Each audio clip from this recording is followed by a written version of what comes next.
Alright, so the next pack that we're going to be looking at is this Duluth Pack. It's the Duluth Lumbar Pack. I got it in the waxed canvas.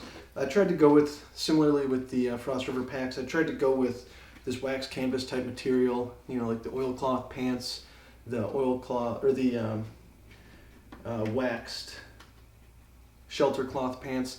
Just trying to get some native waterproofing out of the materials, and then wool for my insulative layers due to its moisture wicking abilities. Alright, so first thing in that pack, I know some of you are going to hate on me for this, but you know, 5 months out in the woods, I'd like to have a chair for when I'm taking off my shoes, put my shoes on, you know, sitting around where it might not be convenient to have a chair. But this is a travel chair. I'm not sure the exact model, but I like it quite a bit. I always tend to put it together upside down, but Made in China tag goes at the bottom.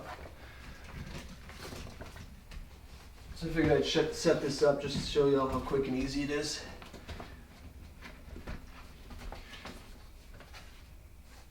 There we go. So that's this chair. Pretty convenient. I like that it sits higher off the ground than a lot of the other travel chairs. So my legs are, while they're not horizontal, they're closer to it. A little bit more comfortable for a taller guy. And then it packs down into this package here. And then that'll ride at the bottom of the pack. On top of that, I have a pair of Keen hiking boots, I guess you'd call them. But I got ones that were fairly vented in case they get wet. Though those are going to be primarily dry foot for hiking through the woods and stuff like that. Around camp, dry pair, then the wet pair. What I'm wearing, you know, those sandals. Alright, this pack is going to also hold the first aid. That'll be in this front pocket here. Tourniquet, just in case. A couple of cravats. Large and small ace wrap. Assorted band-aids. In here I have some antidiarrheals, anti-constipation, antihistamine, and ibuprofen. One note on that, ibuprofen is preferred to use when you're away from a medical facility because it doesn't have a anti-clotting tendency that you get out of something like acetaminophen.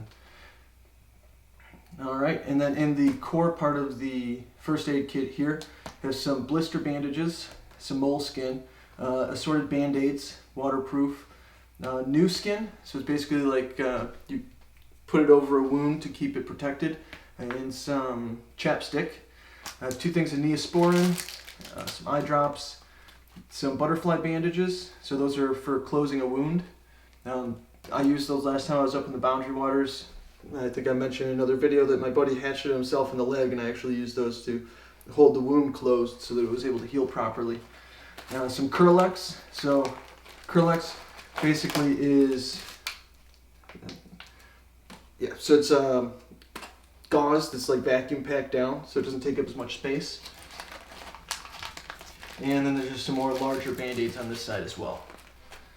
So that's the general first aid. I also have, like, in my hygiene kit, there's some petroleum jelly, some Gold Bond, cotton tip applicators, so like, you know, Q-tips.